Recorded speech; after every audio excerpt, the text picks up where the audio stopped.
Se prépare.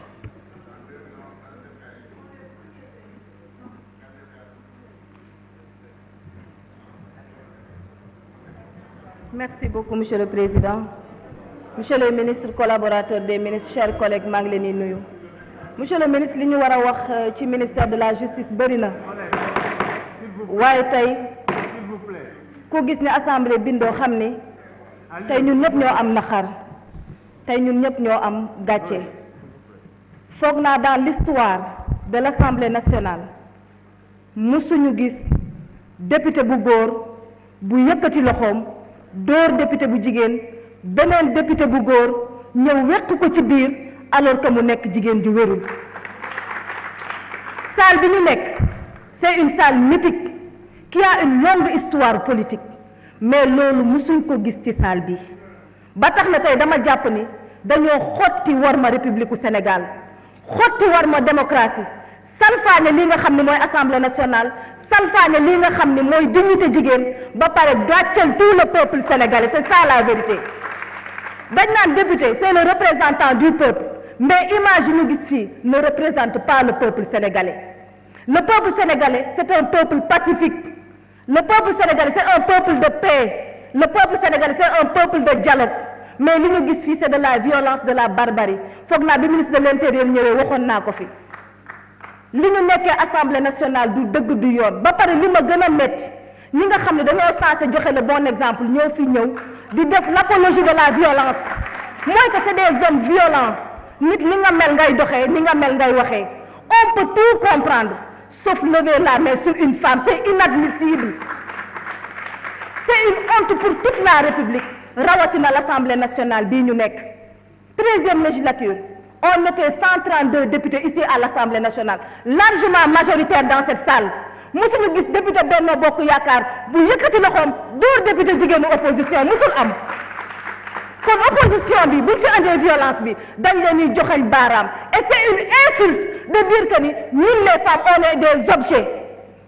Il n'y a pas plus lâche qu'un homme qui soit sur ce perchoir et nous taxer d'objet. Objet boo ko gisee da nga koy xam on est assez responsable et assez courageuse pour prendre notre responsabilité à main et dénoncer ce qui se passe à l'Assemblée nationale. Qu'est-ce que vous voulez? L'Assemblée nationale, on l'a dit dans le règlement intérieur, c'est un lieu de débat démocratique. Puisque c'est un lieu de débat démocratique, on ne refuse pas la contradiction. bañuñu werante mais na nekk ci ay argument mais li ngeen nekkee ci mbedd mi ngeen bëgg andi fii assemblée nationale te ku am fulla am fayda di góor wala jigéen doo ko nangu loolu mooy dëgg tey bu nekkoon ci seen cas lañ violenté jigéen ñun ñëpp ñooy taxaw parce que on a été des activistes femmes avant d'être des politiques femmes même bu ñu nekkoon des citoyennes simples bu ñu romboon jigéen ñu koy dóor ci mbedd mi dañuy taxaw képp kuy jigéen nekk assemblée nekk ci réew mi war ngaa mën a naqar li xew rawatina nag mu nekk jigéen di wérul yéen ay jigéen ñoo leen jur kenn tëbul wàcc du ciel ne serait-ce que seen yaay yooyu ngeen bàyyi seen kër yi ne serait-ce que seen jigéen yooyu ngeen bàyyi seen kër yi ne serait-ce que seen jabar yi ngeen bàyyi seen kër yi lii da ngeen ko war a naqar loolu mooy dëgg. Et puisque la violence est devenue maintenant l'arme des faibles, il faut que nous watchions à votre niveau pour vous faire comprendre que l'Assemblée nationale est sacrée. L'Assemblée est trop sérieuse pour nous faire nekk di dóor jigéen di kurpancante comme ay dof. Il faut que les gens se ressaisissent. On peut débattre de politique. Ah oui, il y a tellement de questions à dire sur la politique. Mais il y a tellement de dossiers yoo xam ne war nañ fi mën a wax lu leer nañ ñuy dugg ci bopp sénégalais ndax sénégalais dofuñu mais li xew dafa ñaaw tey boo bëggee wax politique sax sa xol du la may nga wax waxi politique man am naa kersa sax yëkkati fi un dossier politique ba tax na ni ngeen nekkee xool leen seen bopp fii kenn bañu fi kenn buñ demee ba espace politique nekk un espace de haine ñu war a mën a xoolaat suñu bopp bu ñu demee ba dóorante ay kurpeñ nekkatuñ ci politique ci violence lañ nekk bu nekk violence physique mu nekk violence verbale kon jaratul sax sénégalais di ñu nawlo ba di ñu dénk sénégalais bu ñuy dénk dañoo wóolu bu ñuy dénk dañoo jàpp ni ñun war nañ leen mën a représenter mais buñ demee bay dóorante suñu biir rawatina jigéen tey ñun ñëpp ñoo waroon def bloc naqarlu loolu. Monsieur le ministre xam nañ ne vous êtes un homme de droit un éminent professeur vous n'avez de leçons de morale à recevoir de qui que ce soit dangaa mës a jël tes responsabilités entre vos mains doxal li nga war a doxal te tey lañ la gën a mën a réitérer sunu engagement parce que xam nañ la avant ñuy politique da nga nekkoon suñu professeur ñu xam la ci fulla xam la ci fayda xam la ci gëm république bi xam la ci nga nekk un enfant de la république kon dañ lay encourager ci li nga nekk xam nañu fi nga toog tey am nga naqar ndax xam nga luy valeur jigéen. Merci chers collègues. La parole est à notre collègue Abbas Fall Thierno Diop, le suivant.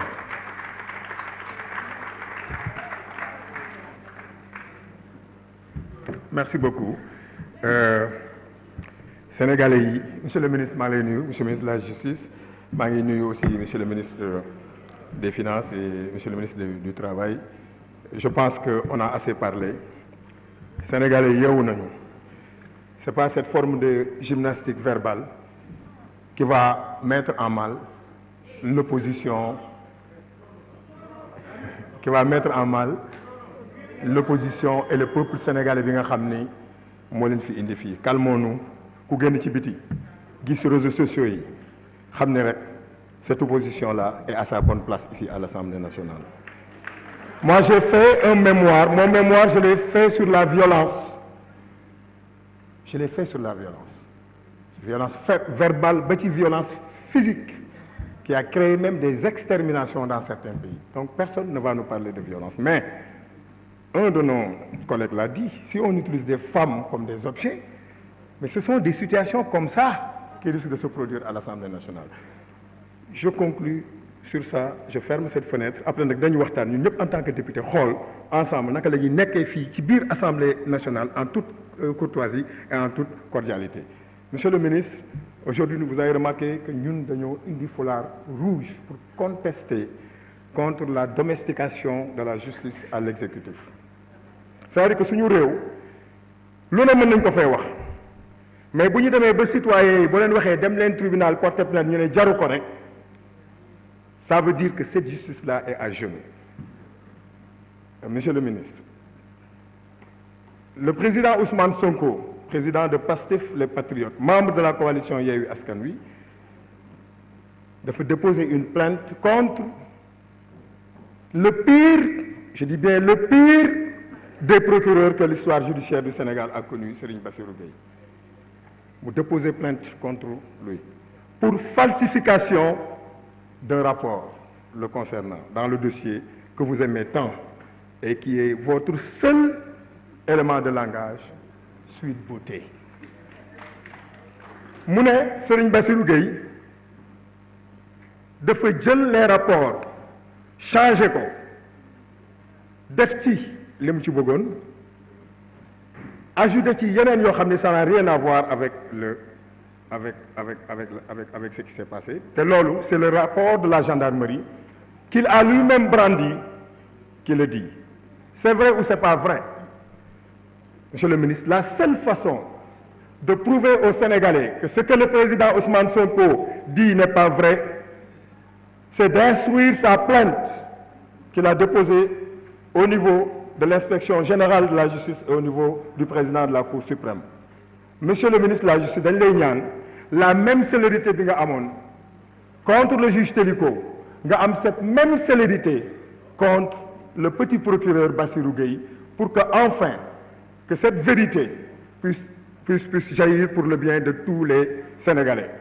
On suppose qu'il est innocent jusqu'à ce que la justice clarifie cela. Donc monsieur le ministre ñu ngi lay ñaan monsieur le ministre man du ma wax ci troisième mandat bi parce que wax nga cee wax ba Sénégalais li nga jëkk wax lañ jàpp leneen loo wax rek mu ne da ngaa waxeet. Monsieur le ministre laajoon naa la en commission ne la bëgguñu justice bi ni ngeen ko domestiquer ngeen domestiquer ici le parlement da nga toog ci rajo ne Aminata Touré bu comporté wul comme ni mu war a comporter vous en tant que ministre da nga ni nous avons la majorité donc yow yaa ngi ci benn côté yaa ko wax rajo nga ni nous avons la majorité et vous avez la cartographie même du bureau de l'Assemblée nationale qui dit que ni oui la majorité mën nañu décider ñu jëlee ko fii parce que nee nga les présidents de groupe parlementaire ne votent pas et la voix du président vote double yow kon yow comme daan ne nga Mimi Touré bu yàgg pour génne ko fii biir Assemblée nationale te fii mooy place am bokkuma ak moom parti musuma jubóog moom mais sur des questions de principe et de droit Assemblée nationale warul nangu ñuy wax fii naan